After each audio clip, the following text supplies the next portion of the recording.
असौ नासा वंशस्तुहिन गिरिवंशध्वजपटी त्वदीयो नेदीयः फलतु फलमस्माकमुचितम् वहत्यन्तर्मुक्ताः शिशिरकर निश्वासगलितम् समृद्ध्या या तासां बहिरपि च मुक्ता मणिधरः। अर्थात हे देवी, आप हिमवान के कुल रूपी स्तंभ में फहरती हुई पताका हैं। आपके बांस रूपी नासिका हमें शीघ्र ही श्रेष्ठ वरदान दे, क्योंकि आपकी नासिका रूपी बांस ने अपने अंदर ढेर सारे मोतियों को भर रखा है। भरे होने के कारण चंद्र नाड़ी की आभा से युक्त बाएं नथुने से श्वास के द्वारा बाहर लाए गए मोतियों को पहन लिया हो। मोतियों को मुक्ता कहते हैं और जीवन मुक्त पुरुष भी मुक्त कहलाते हैं। बांस में मोती है और कुल में मुक्त पुरुष उत्पन्न होते हैं। अतः आपकी नासिका रूपी बांस में हमारे लिए फल लगें और वे समृद्ध भी हों। परंतु जिस प्रकार बांस में फल नहीं लगते और उसके भीतर पोलों में मोतियों का उत्पन्न होना सुना जाता है, उसी प्रकार भगवती के नासिकावत श्रेष्ठ कुल में अर्थात भगवती के उपासकों में मुक्त पुरुषों की उत्पत्ति होती है, जिसका उचित फल मुक्ति है। प्रकृत्या रक्त्या यास्तव सुदति दंतक्ष दरुचे प्रवक्षे सादृश्यम जनयतु फलम विद्रुमलताम न बिंबम तद्विंब प्रतिफल न रागा दरुणितम तुला मध्यारूढ़ुम कथमिव विलज्जेत कलिया। अर्थात हे सुंदर दंत युक्त देवी, स्वाभाविक लाल रंग की आभा जो आपके अधर हैं, उनकी शोभा की उपमा देने लायक पदार्थों के नाम कहता हूँ। मूंगे की लता के फल आपके रक्त अधरों की उपमा देने के लायक पर्याप्त थे, किंतु उनमें फल नहीं उत्पन्न होते, क्योंकि उनकी अरुणिमा तो आपके बिंब की छाया मात्र है। यदि उनसे किसी प्रकार आपके होठों की तुलना की भी जाए तो वे आपके अधरों की सुंदरता की एक कला बराबर भी सुंदर न होने के कारण क्या लज्जित नहीं होंगे। भगवती का सौंदर्य अनुपम है, अतः उनके होठों की तुलना करना या उपमा देना अनुचित है। बिंब फल की अरुणिमा तो सामान्य अरुणिमा है, उसे प्रकृति देवी की ही आंशिक देन समझना चाहिए। स्मित ज्योत्सना जालम तव वदन चंद्रस्य पिबताम चकोराणामासी दतरस्तया चंजुजड़िमा अतस्ते शीतांशोर मृत लहरी माम्ल रुचयः पिबन्ति स्वक्षंदम निशि निशि भ्रंशम कांचिकाधिया। अर्थात आपके मुख रूपी चंद्रमा के मुस्कान रूपी अमृत तुल्य चंद्रिका का अत्यधिक मात्रा में पान कर लेने के कारण उसके असीम माधुर्य के फलस्वरूप चकोर पक्षियों की चंजु जड़ सी हो गई है। अतः वे शीतल चंद्रमा की चांदनी के अमृत प्रवाह को खट्टा जानकर प्रति रात्रि खूब स्वच्छंद पीते हैं। अभिप्राय ये है कि चंद्रमा की चांदनी प्रकृति की मुस्कुराहट की मधुरता की तुलना में खट्टी होती है। जब अधिक मीठा खाने से मंदता पड़ जाती है, तब खट्टे धोवन का सेवन मंदता को दूर कर देता है। देवी की मुस्कान की तुलना अमृत से की गई है। मीठी अमृत चंद्रिका की उपमा खट्टे धोवन से दी गई है। अविश्रांतम पत्युर्गुड़ गढ़ कथा मीरण जपा जपा पुष्प छाया तब जननी जिह्वा जयति सा यदग्रासी नायाः स्फटिक दशदच्छच्छ विमयी सरस्वत्या मूर्ति परिणमति माणिक्य वपुषा। अर्थात हे जननी, आपकी पावन जीवा की जो निरंतर अपने पति शिवजी के यशोगान करते रहने के फल स्वरूप जपा कुसुम के समान रक्त वर्ण से सुशोभित है, जय हो। सरस्वती देवी की स्फटिक समान स्वच्छ सुंदर कांतिमयी मूर्ति का अग्रभाग में स्थित होने के कारण श्वेत रूप रक्त वर्ण में परिणित हो जाता है। स्फटिक का धर्म है उस पर निकटस्थ पदार्थ का रंग झलकने लगता है, अर्थात वह स्वयं उसके रंग से अभिभूत हो जाता है। सरस्वती जी का निवास जीवा के अग्रभाग में होता है और स्फटिकवत स्वच्छ वर्ण होता है, परंतु जीवा के रक्त वर्ण के कारण वह भी रक्त दिखने लगता है। रणे जित्वा दैत्यान पहरत शिरस्त्रय कवचिभीर निवृत्तैश्च डांस त्रिपुर हर निर्माल्य विमुखै विशाखेन्द्रोपेन्द्रिः शशि विशद कर्पूरश कला विलीयन्ते मातस्तव वदन तांबूल कबला।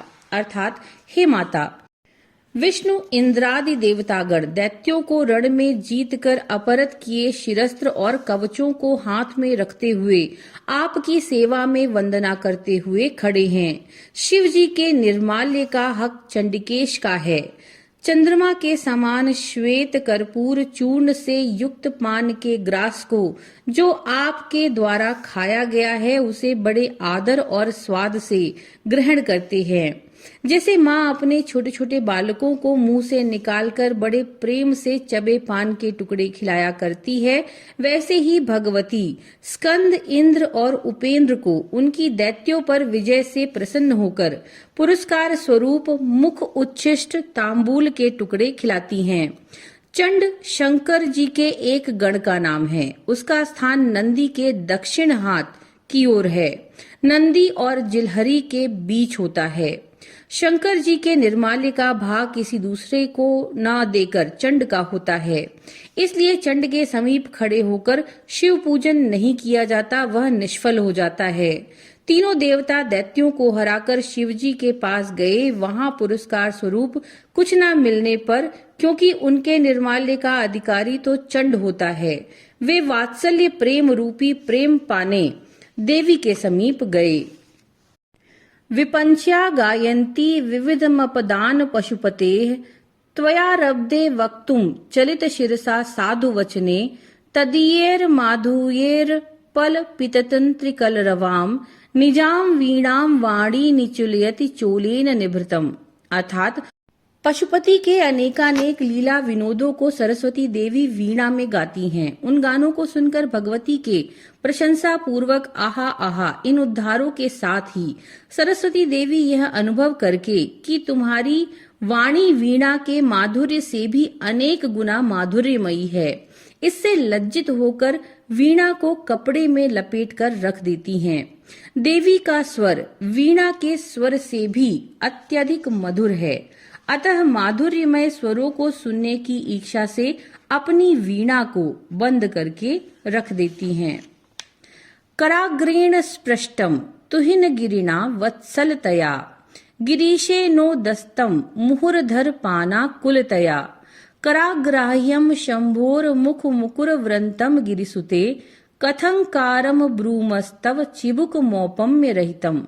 अर्थात हे हिमालय सुपुत्री, जिनकी कोई उपमा नहीं, ऐसे चिबुक यानी ठोहड़ी का वर्णन हम कैसे करें, जिसे हिमाचल अर्थात आपके पिता ने अत्यधिक वात्सल्य प्रेम से अंगुलियों के अग्रभाग से स्पर्श किया है। शिव जी ने अधरपान करने की इच्छा से बार बार उठाया है और जो उस समय ऐसे प्रतीत होते हैं मानो वह शंकर जी के हाथ में मुख देखने के लिए उठाए हुए दर्पण का दस्ता हो। भगवती के ठोड़ी के अनुपम सौंदर्य वात्सल्य से हिमवान तथा प्रेम से शिवजी द्वारा स्पर्शित है।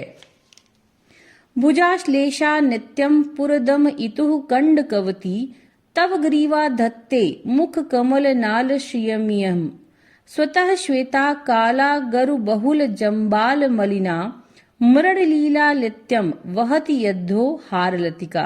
अर्थात आपकी ग्रीवा जो शिवजी की भुजा के नित्य स्पर्श करते रहने से खुरदुरी हो रही है, वह ग्रीवा आपके मुख रूपी कमल को धारण करती हुई कमल के दंड यानी मृणाली जैसी सुंदरता को प्राप्त करती है। उसके नीचे पहनी गई मोतियों की लड़ियां स्वाभाविक रूप से श्वेत होने पर भी श्याम रंग अगरु युक्त चंदन की अधिकता के कारण कीचड़ में धसी हुई कमल की मलिन लता का सा सौंदर्य प्राप्त करती हैं। गले रेखास्त्रिस्तो गतिगम कगीतैक निपुणे विवाह व्यानद्ध प्रगुड़ गुड़ संख्या प्रतिभुवः विराजन्ते नाना विधम मधुर रागा कर भुवाम त्रयाणाम ग्रामाणाम स्थिति नियम सीमान इवते। अर्थात आपके शुभ विवाह के सुअवसर पर बांधी गई गले में सौभाग्य सूत्रों की लड़ियों से जो 3 रेखाएं पड़ गई हैं वे ऐसी प्रतीत हो रही हैं मानो गति, गमक और गीत इत्यादि शास्त्र से संबंधित विषयों में अद्वितीयता, निपुणता रखने वाली हों। अनेक प्रकार के मधुर राग रागिनियों के तीनों ग्रामों पर गाने से उनके स्थिति नियम की सीमा के चिन्ह हों। गान विद्या में प्रत्येक राग में गति, गमक और गीत 3 अंक होते हैं। गति चाल को कहते हैं, गमक सुरों के आरोह अवरोह को कहते हैं और गीत तीनों सप्तकों के सुरों के क्रम को कहते हैं। संगीत 3 ग्रामों वाला होता है जो खडज ग्राम, मध्यम ग्राम और गांधार ग्राम के नाम से जाना जाता है। जिस ग्राम पर कोई राग गाया जाता है उसका आरंभ उसी ग्राम से होकर अंत भी उसी ग्राम के सुर से होता है।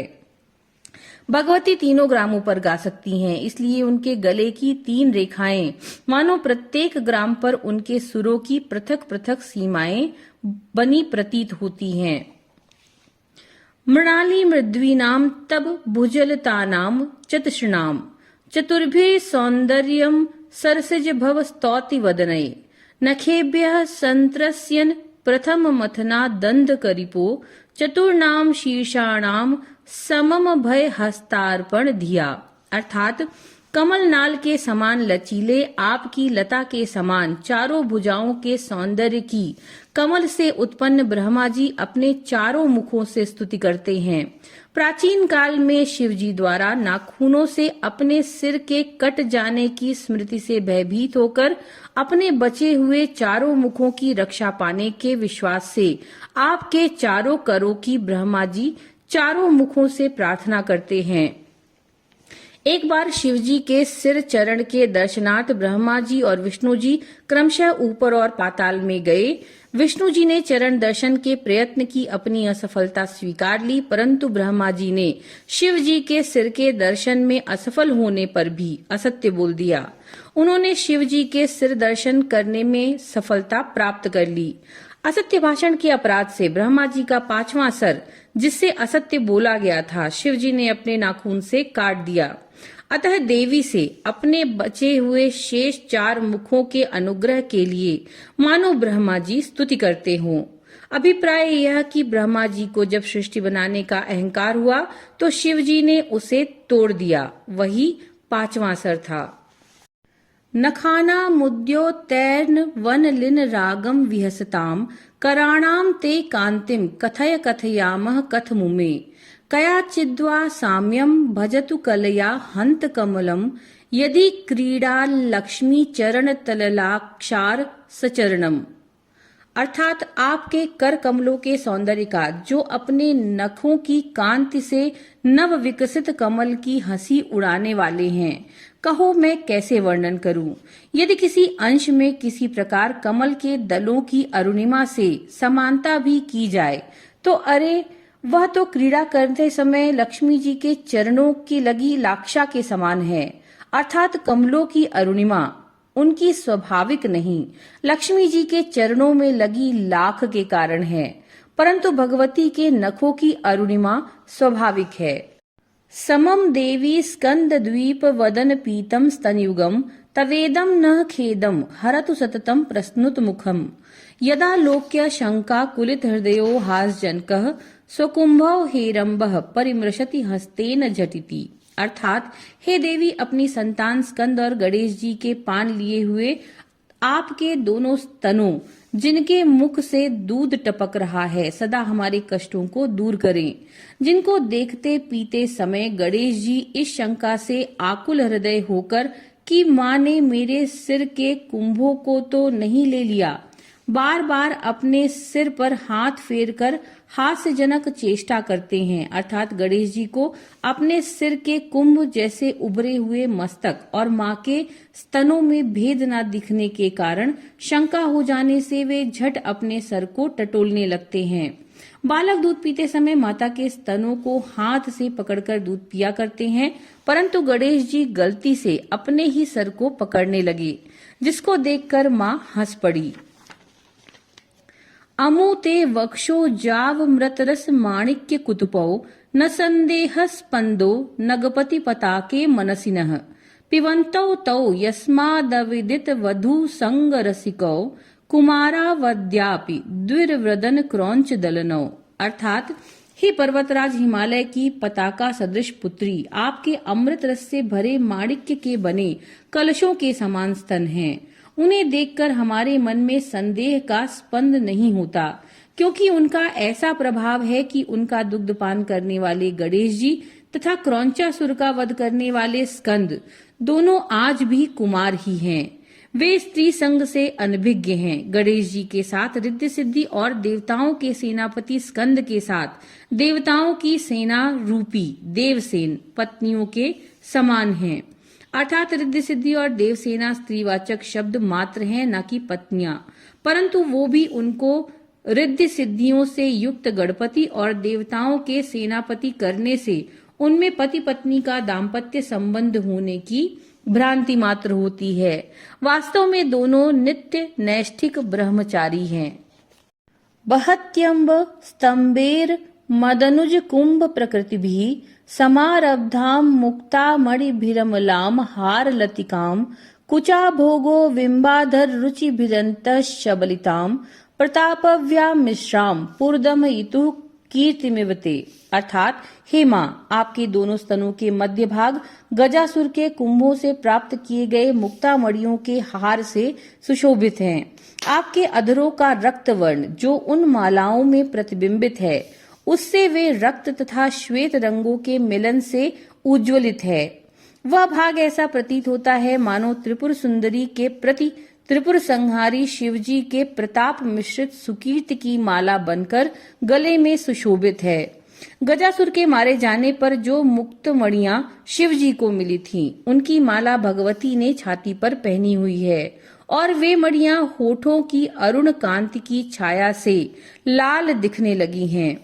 मणियां श्वेत वर्ण होने के कारण कीर्ति की प्रतीति हैं और उन पर दमकने वाला रक्त वर्ण प्रताप का प्रतीत है।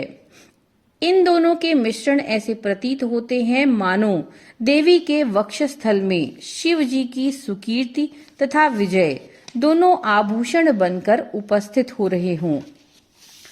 तब स्तन्यम मन्ये धरिधर कन्ये हृदयतः पयः पारावारः परिवहति सारस्वतमिव दयावत्या दत्तम द्रविड़ शिशुरास्वाद्य तवयत कवीनाम प्रौढ़ानाम जनि कमनीयः कवयिता। अर्थात हे पर्वतराज पुत्री, आपके स्तनों से झरता हुआ शुद्ध श्वेत क्षीर आपके हृदय से बहते हुए अमृत प्रवाह के समान प्रतीत होता है। लगता है कि श्वेत वर्ण युक्त वाग देवता सरस्वती ही वह रूप धारण करके आ गई हों।